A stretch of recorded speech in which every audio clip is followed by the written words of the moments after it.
My name's Don Winslow. I'm basically a novelist. I've spent about 20 years now writing about the drug situation in Mexico and Latin America and all over the world. So for Ghost Recon, me and my writing partner Shane Salerno wrote the stories and the dialogue for the various characters.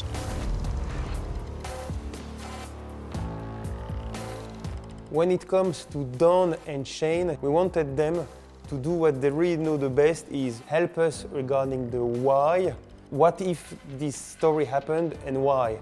Their knowledge of the field, their knowledge of the cartel helped us bring this authenticity. You know, I never really wanted to write about this subject. You know, we're sitting here pretty close to the border. My family and I used to go down into Mexico for weekends, and in a little town where we used to go quite a bit, there were 19 people massacred. At that point, I knew nothing about the Mexican drug trade, the South American drug trade. I was just asking myself why and how could this happen? And that launched me a 20-year sort of odyssey trying to find the answers to those questions.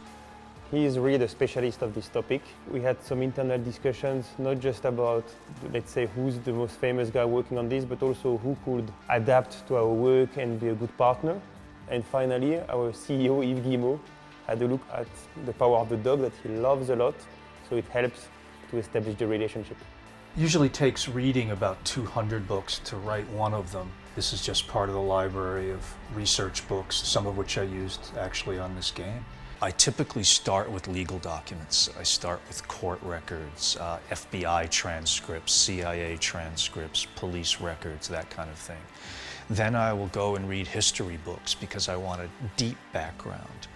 When I feel that I know enough that I can go out and ask people intelligent questions, that's when I'll go out and I talk with, boy, you name it, cops, drug traffickers, convicts, gangbangers, cartel people, whoever is willing to talk to me.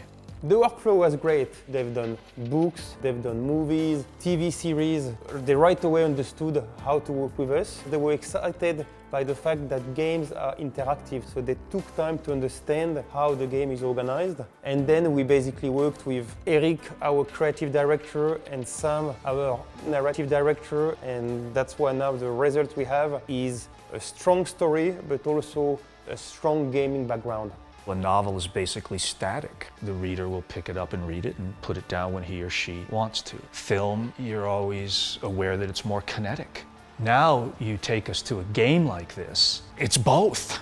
It's kinetic, but the person can pick it up or put it down. They can start choosing what happens. And so you're writing for a whole number of possibilities, which is interesting and exciting and fun. Specifically toward Ghost Recon, in my head, they started to take on real personalities. Because for me, they became real characters just the way they would when you're writing for a book and for a film. It's that exciting, it's that big, it has the big characters, the big story, the big issues that I'd love to see in film these days. It looks gorgeous. It's got the world right in the way that a film does. When I look at the footage, I go, wow, that's the real deal.